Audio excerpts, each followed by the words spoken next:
Hello everyone, welcome to the channel. Today we will use Apache Ignite to make our thread pools distributed.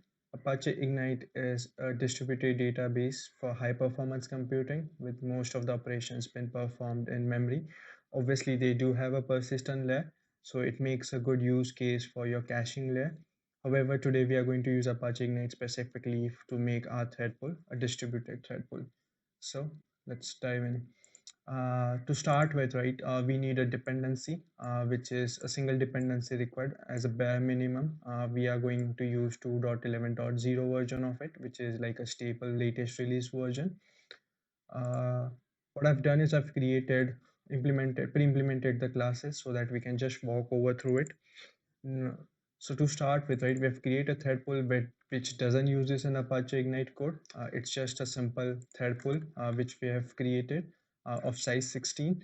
I've selected size 16 because Apache Ignite's default public thread pool size comes with 16. Obviously, you can override it, but just to make things simple, so I've created the vanilla executor service with a size of 16.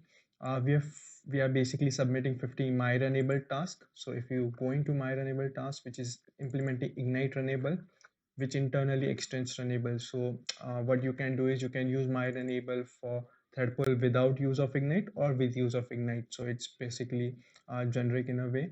The run part of this my runnable does simple things like it sleeps for 500 milliseconds, then outputs the thread name, and then just outputs the index which it has processed. Okay, now coming back to the thread pool without igniting implementation. Once all the tasks have been submitted, we just wait for all tasks to be completed and processed before we just log out the time it took for all 50 tasks to be processed across 16 threads. We'll just have a run and see how much time it takes. So we can see it takes around like 2 seconds to be approx, which is not a bad time, but we are not doing that much of a processing on this end. So in higher processing environments, this time may vary, and you may need something where you can distribute the task across multiple JVMs to achieve the horizontal scaling, which is kind of a need of an hour. So we'll go to the implementation of thread pool using Ignite.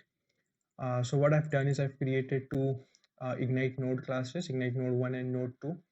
uh, the like 70% of part is same apart from the last 30 part, which is different in Ignite node 2. So you'll just run through Ignite node 1. So what you do is basically you create an Ignite configuration object. You set a name basically to identify the node. Then you use TCP discovery APIs provided by Apache Ignite. In this case, we are using Discovery SPI, where you specify what is the starting port for your node to run on, along with the range, right? Because you may have like say 3 4 nodes running as a part of cluster, and say the configuration may be shared, right? So you don't want the reserve the ports which are already consumed by other nodes to get conflicted. So in that case we give a range so that whatever range port is available in a given range, it will use that port to start the ignite node. Then you use the TCP discovery VM IP finder. Here you specify the address is basically for individual for the nodes where they can try to connect to each other in that given range of ports and IP addresses to form a cluster. And once the configuration object is purely created, we basically create an ignite object using the ignition.start API. If you go to the node 2, it does similar thing, apart from obviously the name which changes. But once the ignite has been started, right, what extra thing it does over here, it consumes the executor service, which uses Apache Ignite Computing Grid API under the hood. And then the things are similar to what we have seen in our vanilla thread pool, where we basically submit the runnable task and then wait for tasks to be processed and then just print out the times. So what we'll do is I will basically run node 1 followed by node 2 so that they form a cluster. Then node 2 will basically submit the task, which will then get distributed across node 1 and node 2 and will be processed in its individual JVMs. And then once every task is completed, node 2 will basically just print out the time it took for the Apache Ignite nodes to process all the tasks. So we'll run node 1.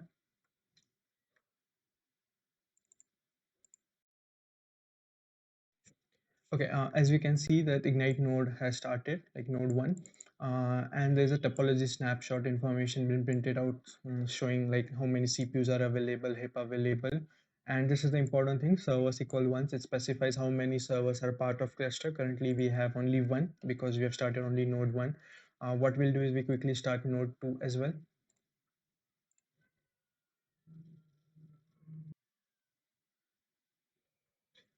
Okay, the node 2 had started as well.